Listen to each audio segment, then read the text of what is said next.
Right, let's move on to my first guest. His name is John, and he actually has tanks, remote control tanks. So, tune in for this one. Hello, John. Good morning. Right, it's 10 past 12, but that's fine. Okay, it's fine. So, I saw you setting up and thought, oh, they've got shears. This should be fun. What are you doing? But just tell us what it is you're doing here at the gathering. We have a massive radio control model tank battle underway. So we've got a huge assortment of model armour here, tanks from the World War II, German side, the Soviet side, the Allied side. And these tanks will fight it out with loads of people controlling a tank each. Now, that to me, I don't think life gets much better. I used to have a remote control tank. It fired little ball things, and eventually it died. It wasn't that expensive. It was just one of the best things I've ever had. It could cope with snow. It was just brilliant. What on earth got you into this? What you've got to remember is that boys never grow up. They just get older and get bigger toys, big boys' toys. And I always wanted a radio control Sherman from Tandy, or Radio Shack as it used to be. Never had it as a kid, but as an adult, I've got the money to buy the toys and the models that I always wanted to have. And so I did, and I just kept going, and I love these model tanks, and I started to develop a collection. And I thought, right, this is getting out of hand here, I'm taking over the house. So I had to rapidly come up with a justification for having this excessive number of tanks, and I found it. Well, hey, look, it's good that you got a reason for it. To be honest, I'm sitting looking at my studio. I've got the broadcast on one side, and I've got tanks in the background ready to go. I don't think it gets much better. It's just brilliant fun. How many tanks have we got today? We have got about 8 tanks operational at the moment. We've got several more in reserve because there was fairly heavy battle damage yesterday.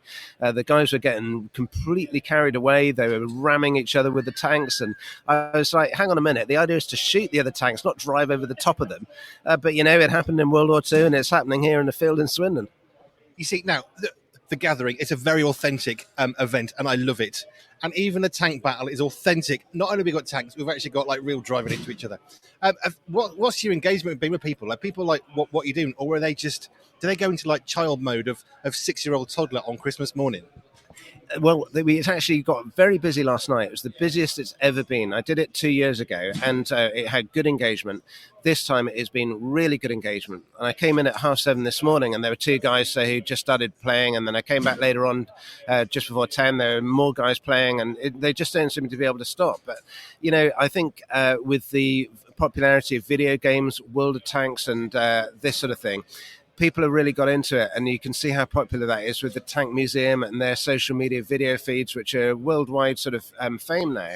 But let's not forget that Britain was the birthplace of the tank. We pioneered the tank, and I guess it's in our DNA and our military heritage. A friend of mine, actually, his name is Bill. He's a veteran, and he used to fix tanks out in Afghanistan and Iraq and all sorts of places. So I haven't got a tank bug, but my wife met somebody who actually did buy a tank one time. He's like, I can buy a tank. I can do this.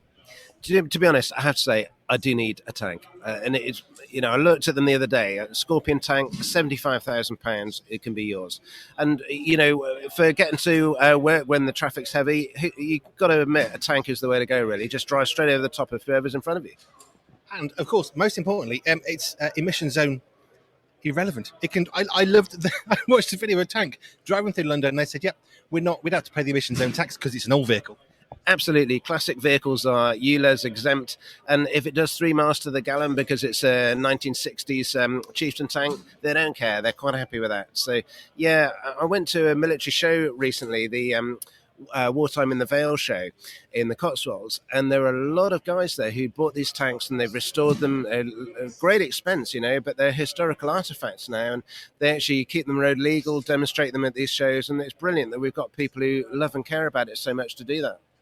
I say this about different situations, but it's the same. We forget our history at our peril.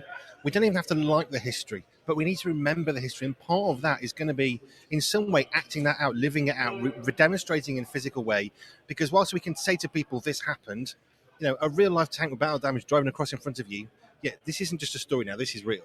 Absolutely, and the World War II reenactment shows, the reenactment societies where they play the part of Allied soldiers and German soldiers and demonstrate a battle, that is really important in educating the next generation.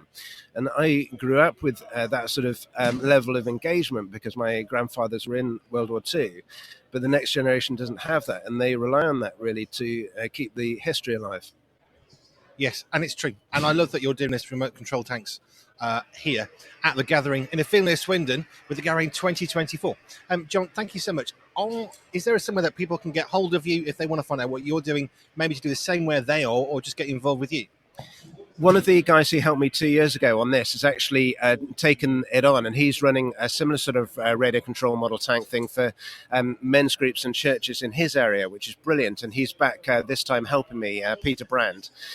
If people want to hear more about us, or even actually invite us to come and do stuff with their men's group, a youth group, or a church event or something like that, then our Facebook group is Armour Dillo. That's Armour as in tank armour, ARMOUR, and then Dillo, DILLO. Fab. If you want to know more, that is where you got to go. John, thank you. Did you know Pure 24/7 Radio has a shop? Well, we do. You can buy merchandise while supporting the work that we do here. Simply head over to www.pure247radio.org/shop. That's www.pure247radio.org/shop.